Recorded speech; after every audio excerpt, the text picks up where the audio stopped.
Hello, dreamers. Perla here. As always, thank you for your love and support. Thank you for liking, sharing, subscribing to the channel. And if you haven't done so, go ahead and do so. We would love to have you. So, this is the weekly collective messages.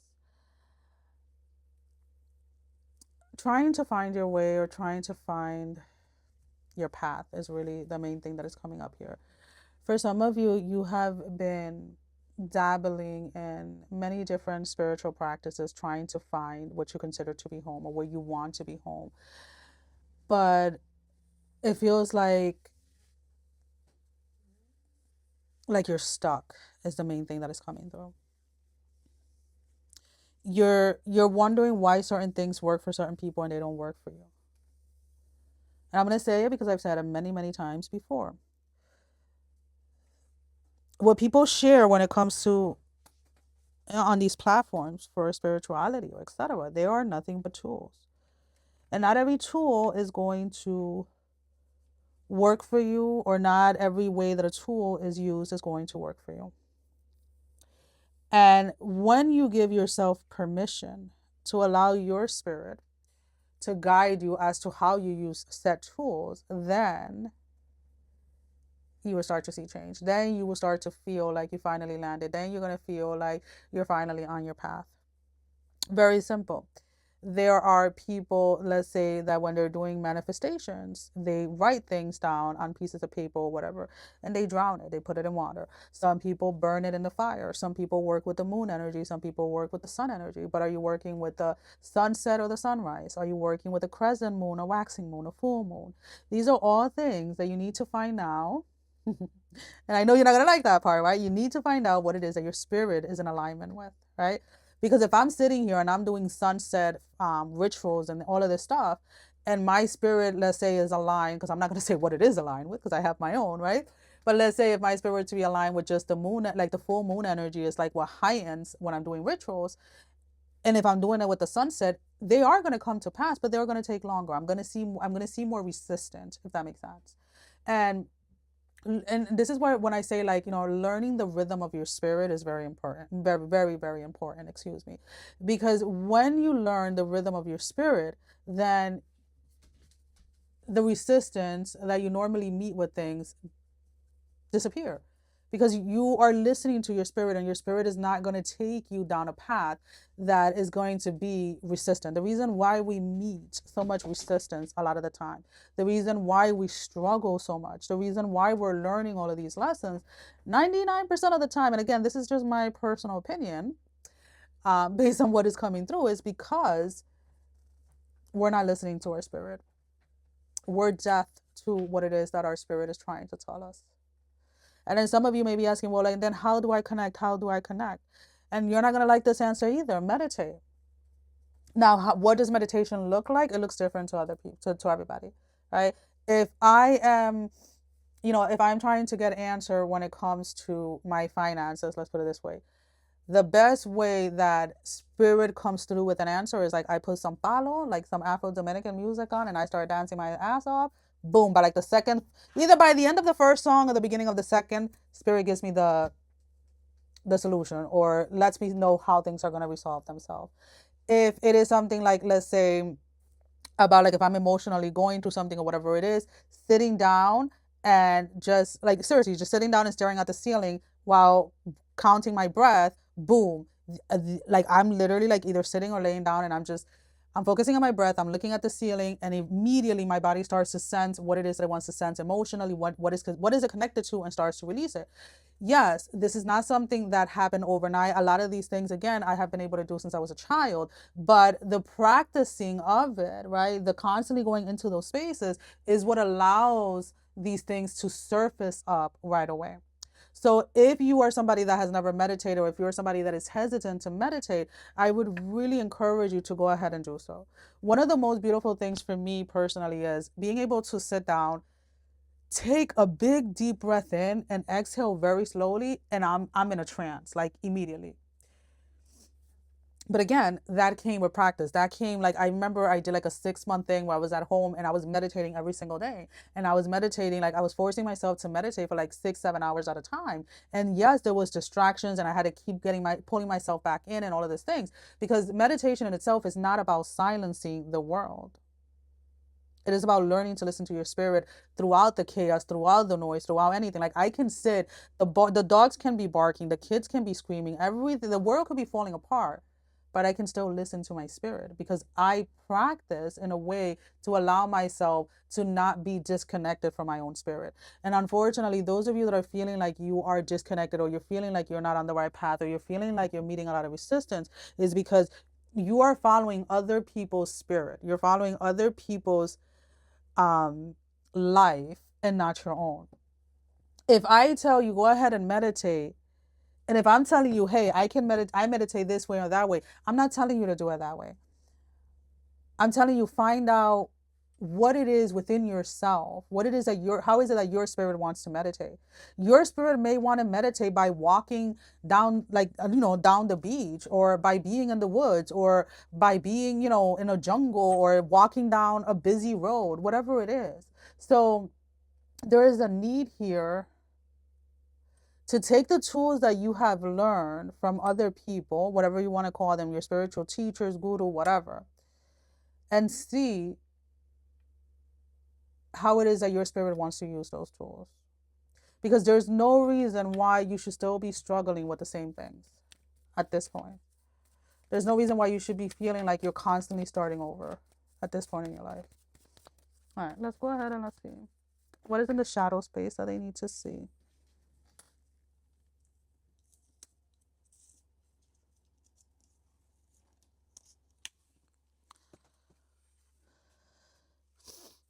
All right. All right, some of you want to see. It was triumph over lies was the card that fell to the floor. Um, and the reason why I didn't want to take it, and I'll be honest with you, is because I feel that a lot of you, this is the card that fell to the ground. And I feel that a lot of you have already realized or have already recognized that you, in a sense, by not honoring what your spirit wants, you have been lying to yourself. Like, you, I don't know, it's this weird energy, and it breaks my heart to see when people are still in these spaces, to be honest with you. Don't ever compare your spiritual journey to someone else's. So, like, if you're not comparing your spiritual, if you're being told not to compare your spiritual journey to someone else, then wouldn't it be true that your spiritual journey is going to look different than someone else's? And we have the sacrifice, and then we have it's in me at the bottom of the deck. You're going to have to make some sacrifices here when it comes to learning to listen to your spirit. And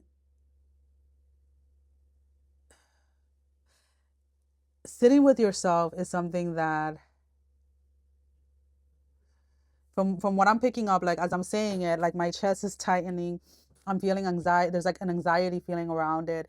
There is this sense of like you not really knowing if you're gonna like who you are when you sit with yourself. And I'm like, I have a little smirk in my face right now because, like, when you allow yourself to embrace every aspect of you, even those parts of you that you feel are not so light, not so good, right? That those parts of you that you demonize or whatever, that's when true liberation happens. And that's really when you actually begin to walk that spiritual walk, that spiritual path. If you're and again, I always tell people when they listen to please use discernment. I'm not saying that there's anything wrong with light and love. But when you gravitate so much towards one side of things that you almost suppress or neglect the shadow and the darkness, eventually this light and love is going to crash. Eventually it is going to have you it's going to have you fall face first. Because the duality of things it exists, and it is the truth of it, right?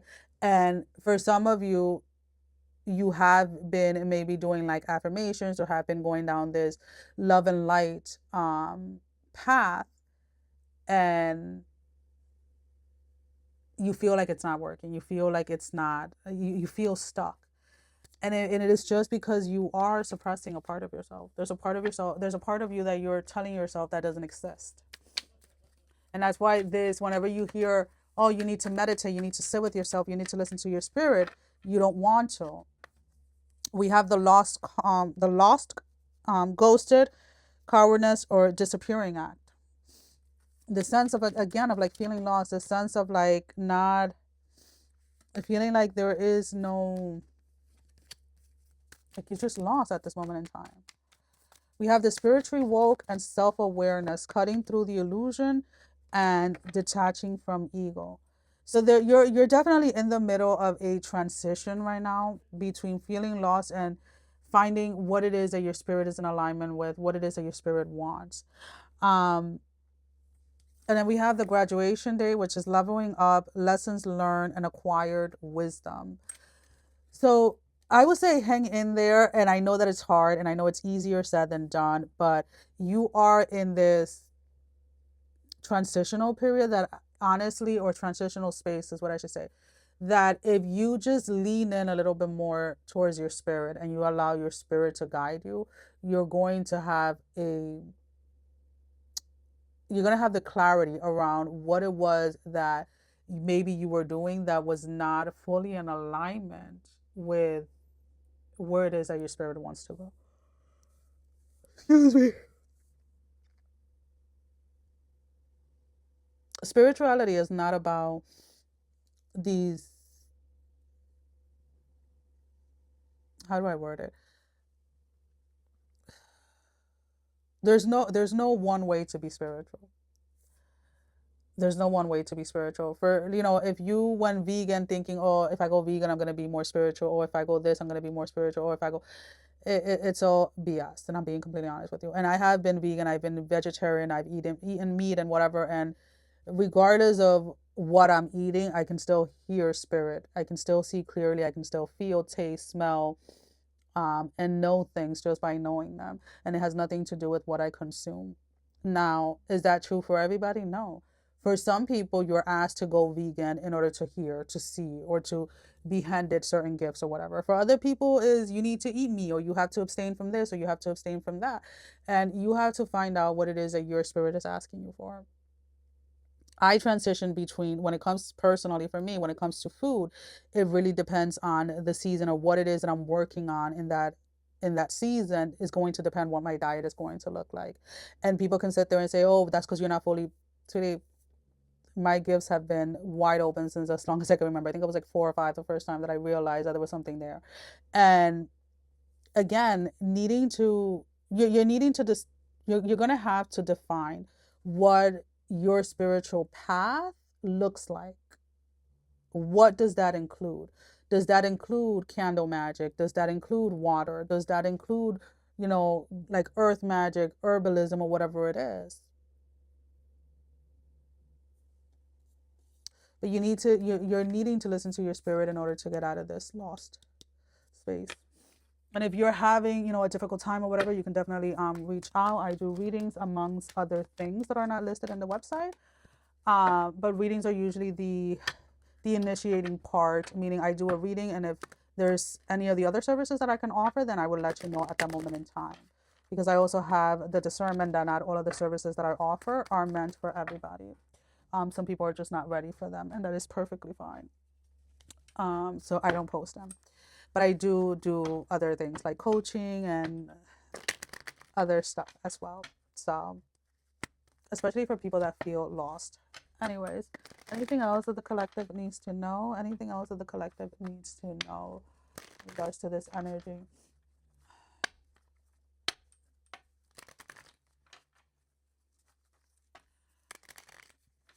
For those of you that are wondering about love, about relationship, there's somebody here that is pretending to be extremely happy in a new relationship, but they're constantly comparing their new partner to you. There is an emotional attachment here of somebody not wanting to let go of a connection that they had with you.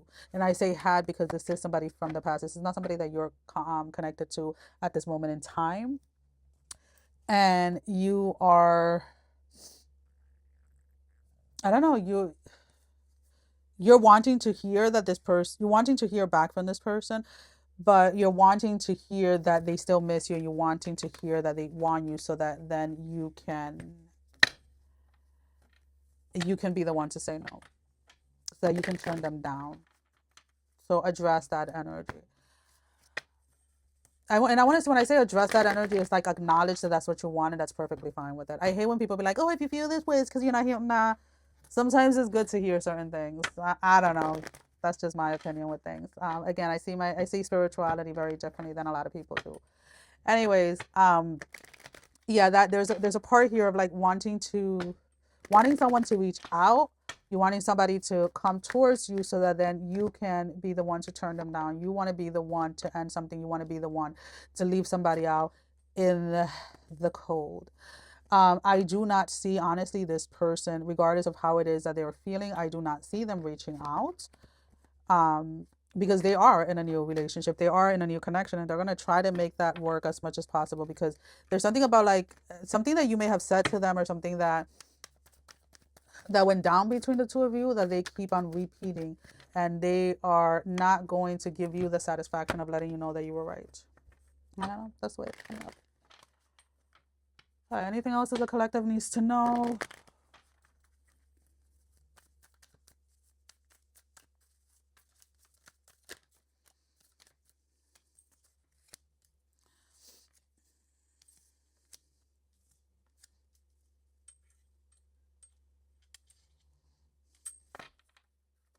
Needing to realize that you're needing to put people in the spots or in the places that they belong in your life. You